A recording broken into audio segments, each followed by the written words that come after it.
နိဗ္ဗာန်လိုချင်တဲ့ပုဂ္ဂိုလ်များကသမုဒိကိုလည်းမပယ်ရဘူးပရမတ်လည်းမကွယ်ရဘူးသမုဒိသစ္စာကိုပယ်လိုက်ရင်ပိဿာနာရိယကံကြီးထိုက်တတ်တယ်အလူတန်းလုပ်လို့မရတော့ဘူးတည်သွားတဲ့ပုဂ္ဂိုလ်အမြပေးဝေလို့မဖြစ်တော့ဘာလို့လဲဆိုတော့သမုဒိကိုပယ်လိုက်လို့ပရမတ္ထသစ္စာကိုပယ်လိုက်ရင်နိဗ္ဗာန်မရတော့ဒါကြောင့်အဲ့ဒီသစ္စာနှစ်ခုကိုချိန်ပြီးတော့နားလည်ရတယ်ဆိုတော့ရင်သမုဒိသစ္စာတည်အခုသမုတ်ထားတဲ့အခုလူရှိတယ်နတ်ရှိတယ်ဘုန်းကြီးရှိတယ်ယဟန်ရှိတယ်လူပြည်ရှိတယ်နတ်ပြည်ရှိတယ်ငရဲပြည်ရှိတယ်အဲ့ဒါတည်သမုဒိအနေနဲ့ရှိတာသမုဒိအနေနဲ့ရှိတယ်ဘယ်လောက်ထိအောင်မှန်လဲလို့မေးရင်မုဒဝါဒမဖြစ်ယုံထိသူကမှန်တယ်လူပြည်နတ်ပြည်မြမပြည်စသည်တကယ်ရှိတယ်ဟုတ်တယ်ဒါသမုဒိအနေနဲ့သမုတ်ထားတာအခုလူလို့ခေါ်လိုက်တယ်ဘုန်းကြီးလို့ခေါ်လိုက်တယ်အဲ့ဒီအားလုံးပေါင်းစပ်ထားတာဒီအယုံတွေနဲ့ဒီပုံစံတွေပေါင်းစပ်ထားတာကိုလူလို့ခေါ်တယ်အိမ်လို့ပြောလိုက်တယ်အကောင်လုံးအုတ်ထုံတဲကြောက်တွေနဲ့ပေါင်းစပ်ထားတာအိမ်လို့ပြောတာယောက်ျားလို့ပြောလိုက်တယ်ဆိုယောက်ျားရဲ့အင်္ဂါရက်တွေဖွဲ့စည်းထားတာကိုယောက်ျားလို့ပြောတာအဲ့ဒါကိုယောက်ျားလေးမိန်းကလေးလူကြီးကလေးနွားတိရစ္ဆာန်စသည်ခေါ်လို့ရတယ်မုဒဝါဒမဖြစ်ုံတော့မှန်တယ်သို့တော့နိဗ္ဗာန်ရောက်တဲ့အထိတော့အဲ့ဒီစကားလုံးမမှန်ဘူးဒါကြောင့်မြတ်စွာဘုရားတရားဟောတဲ့နေရာမှာမင်္ဂလာတုတ်တွေမှာစသည်ပေါ့နော်တုတ်တန်တွေဟောတဲ့နေရာမှာသမုဒိကိုရှေ့တန်းတင်ဟောတယ်ဘာလို့လဲသမုဒိပဲသွားမှာဆိုလို့အဖေကလည်းယုံတယ်အမေကလည်းယုံတယ်ဘုရားကလည်းယုံတယ်ဘုန်းကြီးကလည်းယုံတယ်လို့သွားပြီးတော့သမုဒိကိုစော်ကားလိုက်လို့ပယ်လိုက်လို့ရှိရင်လေအဲ့ဒီလူကအပင်ငရဲကြသွားအဲ့ဒီလူကနိယတမိစ္ဆာဒိဋ္ဌိတွေကိုပါသွားအောင်ဒါကြောင့်အဲ့ဒါကိုလည်းမြတ်စွာဘုရားကဟောတယ်သို့တော့ဒီနာမှာမုဒဝါဒမဖြစ်ယုံအဆင့်လောက်ဟောတာဒါသမုဒိသစ္စာကိုဟောတယ်ဆိုတော့လူကိုလူပဲယူရမယ်နတ်ကိုနတ်ပဲလို့မှတ်ရမယ်သို့တော့အဲ့ဒီအတိတိနိဗ္ဗာန်မရဘူး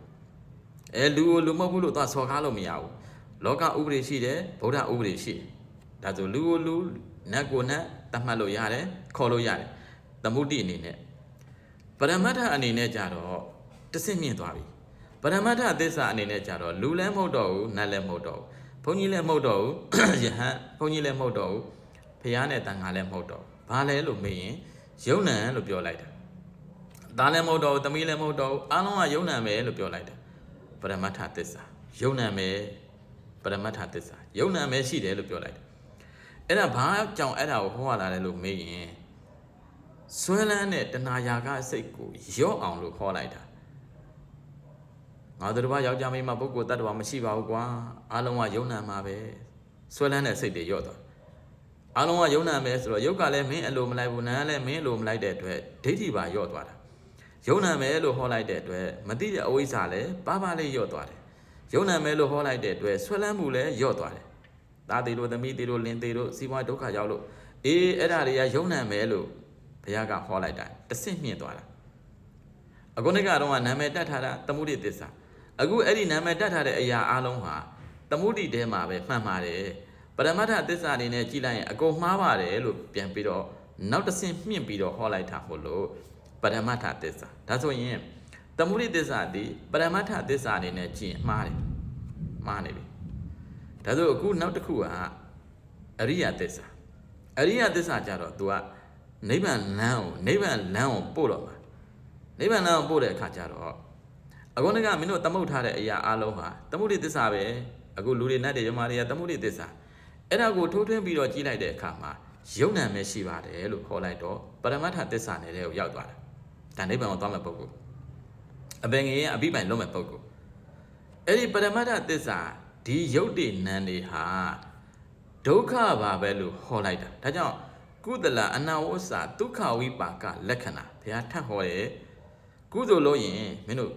ကောင်းတဲ့အကျိုးရမယ်နတ်ပြည်ရမယ်ဗြဟ္မပြည်ရမယ်ကျိန်ပံများဆိုအဲ့ဒီနတ်ပြည်ဗြဟ္မပြည်မှာမင်းတို့ခံစားရမယ်ပြီးတော့လူပြည်ရောက်မယ်ချမ်းသာနဲ့ဒီကုသိုလ်အချိန်မကုန်ခြင်းမင်းတို့ခံစားရမယ်အဲ့ဒါကသမုဒိသစ္စာကိုတင်ဟောလိုက်တာနောက်တစ်ခါပရမတ္ထသစ္စာလည်းရောက်တော့မင်းတို့အဲ့ဒီလူတွေနတ်တွေဗြဟ္မာတွေကကွာတကယ်တော့ပရမတ္ထအနေနဲ့ကြည့်ရင်ယုံနိုင်ပဲလို့ပြောလိုက်တာအဲ့ဒီပရမတ္ထအနေနဲ့ကြည့်လိုက်တဲ့ယုံနိုင်ကြီးဟာအရိယာမျက်လုံးနဲ့ကြည့်လိုက်ရင်အရိယသစ္စာနာဓတနာအရိယအကြည့်နဲ့ကြည့်လိုက်ရင်အရိယအမြင်နဲ့ကြည့်လိုက်ရင်တော့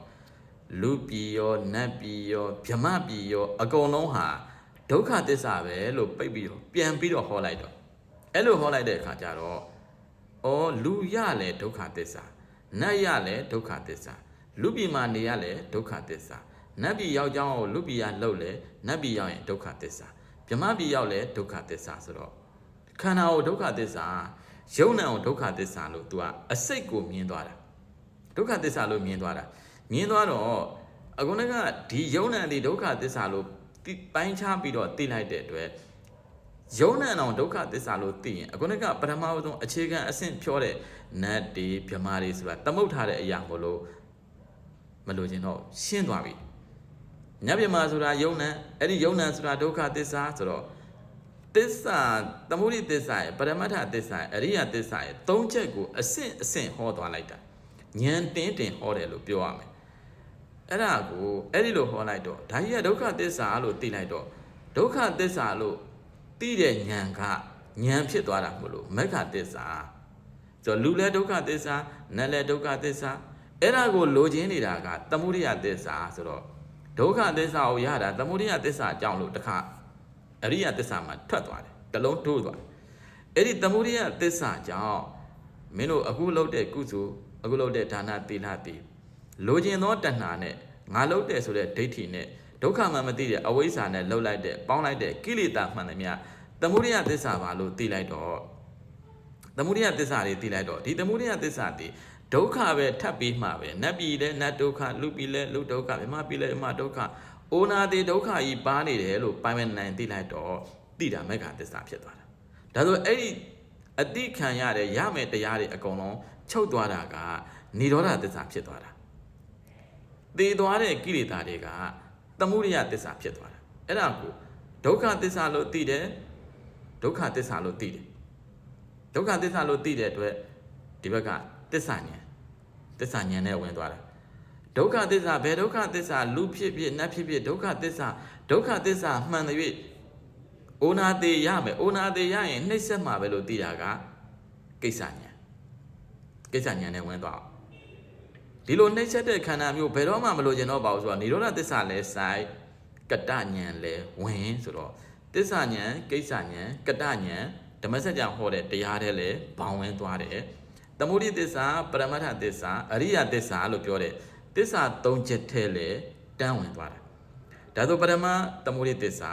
လူနာမြမခလေးသားသမီးအဖေအမေယဟန်တကာမဘုန်းကြီးယဟန်မပယ်ပါနဲ့ရှိတယ်ယူသေးရမယ်ကိုင်းချမ်းရမယ်အမျှပေးဝေးရမယ်အလူလုပ်ရမယ်သမုဒိအနေနဲ့လုပ်ဖြစ်လျာဘဝချမ်းသာမယ်သွားပြီးတော့မစော်ကားနဲ့ပိဿနာတိကကန်ထိုက်မယ်ငရဲကြမယ်သမုဒိသစ္စာဘက်ကအေးအဲ့ဒီလူချမ်းသာနတ်ချမ်းသာတွေဟာလူချမ်းသာနတ်ချမ်းသာတွေကဘာပဲဖြစ်နေယုံ nant နေပါလားဆိုတော့အဆင့်မြင့်သွားတော့ပရမတ္ထသစ္စာတွေကိုပြန်ရောက်သွားတာယုံ nant ပဲအကုန်လုံးကချမ်းသာမှန်သမျှယုံ nant ပဲလို့ပြောလိုက်တာဆင်းရဲတာလည်းယုံ nant ချမ်းသာတာလည်းယုံ nant ငရဲကလည်းယုံ nant အဆင့်မြင့်လိုက်တာအဲ့ဒီမြင့်လိုက်ပြီးတော့မှအဲ့ဒီယုံ nant တွေအားလုံးကဘယ်ယုံ nant ရဒုက္ခပဲလို့ပြန်ပြီးတော့တရားကိုနှခမ်းတက်ပြီးတော့ချုပ်လိုက်တော့အရိယသစ္စာအဲ့ဒါကိုအရိယမျက်လုံးတက်လိုက်တော့အဲ့ဒီယုံ nant မှန်သမျှဒုက္ခသစ္စာအဲ့ဒါကိုလိုချင်တာမှန်သမျှသမုဒိယသစ္စာဒုက္ခနဲ့သမုဒိယလဲသွားတာအခုတော့ယုံ nant မှန်သမျှဒုက္ခသစ္စာအဲ့ဒါကိုမလိုချင်တာက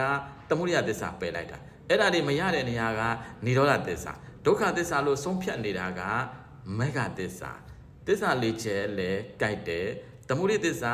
ပရမတ္ထသစ္စာအရိယသစ္စာလဲကြိုက်တယ်သစ္စာဉာဏ်ကိစ္စဉာဏ်ကတ္တဉာဏ်လဲကြိုက်တာဖို့လို့ရှင်းလင်းသောကျေးဇူးဆက်နေလို့ယုံကြည်ပါတယ်အားလုံးကျမ်းမာချမ်းသာတာတို့ကြိမ်ကြိမ်ခေါ်နိုင်ပါစေ